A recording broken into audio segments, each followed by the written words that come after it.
மங்கையாகப்பட்ட சீதா பிராட்டி பணிந்து வருகின்றேன் ஐயா. சீதா, ஒரு வார்த்தை கேட்கவா? என்னமா வார்த்தை? மனவருக்கு வாராத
செந்தாமரை போல இருக்கும் முகமாகப்பட்டது. இந்த வெண்ணமெத்து சிரமத்து வேறுபட்டு கிடப்பது என்ன? ஏன் வாழாத திருமுகம் வாடி இருக்கு, சோறாத திருமுகம் சோர்ந்திருக்கு, என்ன காரணம் ஐயனே? ஜானகி, என் சிற்றனினுடைய வார்த்தை பிரகாரம் விடிந்தால் நான் ஆரண்யமான கானகம் புறப்படணும். காரணமா? உண்மைதான். அதனால நான் ஆரண்யமான கானகம் சென்று 14 ஆண்டு காலம் முடித்து மீண்டும் நான் கொடைகிரி அயோத்திமா நகரம் வரும் வரைக்கும் இந்த அயோத்திமா நகரத்தில் நீ இருந்தா உனக்கு ஏதாவது இழிவு சொல்லி ஏற்படும். நான் சொல்லக்கூடிய வார்த்தையை கேளு. நான் வரும் வரைக்கும் உன்னுடைய தாயினுடைய தாசனம் சென்று மிதல்மா நகரத்துல சுகமாக இரு. நான் வந்து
இந்த மனைவியை பிரிந்து 14 வருடமாகப்பட்டது காடகத்தில் இருக்க வேண்டுமா? மிதுல தேச இளவரசி இந்த மைத்திரியாகப்பட்டவள் நான் மிதுல தேசத்துக்கு மீண்டும் போக வேண்டுமா? வேண்டாம் ஐயனே. கண்ணும் இமையும் போல ஒரு நெகமும் சதையும் போல அரிசி பருப்பும் போல ஆதரவா கலந்து வாழ்ந்தோம். ஒரு கூட்டு குருவி போல கூடி வாழ்ந்திருந்து விட்டு இந்த கூட்டு குருவியை பிரிச்சு விட்டு அரைபா கானகம் போவது எப்படி சாமி நீதியா? ஜானகி, நான் சொல்வதை கேளமா. நீ ஒரு பெண், இந்த ஆரணிமான கானகத்துக்கு வரக்கூடாது. நான் சொல்வதை கேளு. ஏனென்றால் பார்க்கக்கூடிய மக்கள் எல்லாம் ராமன் மனைவி மீது சந்தேகப்பட்டு போகக்கூடிய பின்னாடியே மனைவியும் அழைத்து சென்றான் அப்படின்னு இழிவாக பேசுவாங்க. நான் வருவரைக்கும் உன்னுடைய தாயினுடைய தாசரம் சென்று நீ சுகமா இரு, நான் திரும்பி வரும்பொழுது உன்னை அழைத்து செல்கிறேன். வேண்டாம் பையனு. ராமர் இருக்க இடமே அயோத்தி என்று அழைப்பார்கள். ஆனா என் மன்னன் இருக்க இடமே இந்த மங்கைக்கு எடுக்கும் அயோத்தி. நீ என்ன வார்த்தை சொன்னாலுமே உன் அருகில் நானும் வருகிறேன். காடகத்தில் இருவரும் செத்து வாழ்ந்தாலும் வாழலாம், இல்லையா இருவருமே இருந்து படித்து விடலாம். என்னை அழைத்து பொங்கல் ஐயனே, நானும் கூட வருகிறேன்.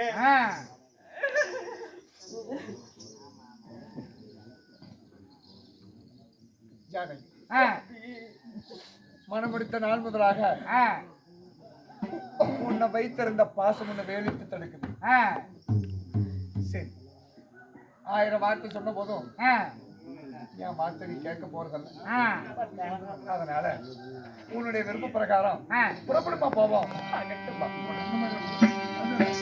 அண்ணா, நானே போவதுக்கு முன்னாடி என் மனைவியை அழைத்து ஒரு வார்த்தை சொல்லிட்டு வந்திருக்கேன். ஆகட்டும் ஆகட்டும்.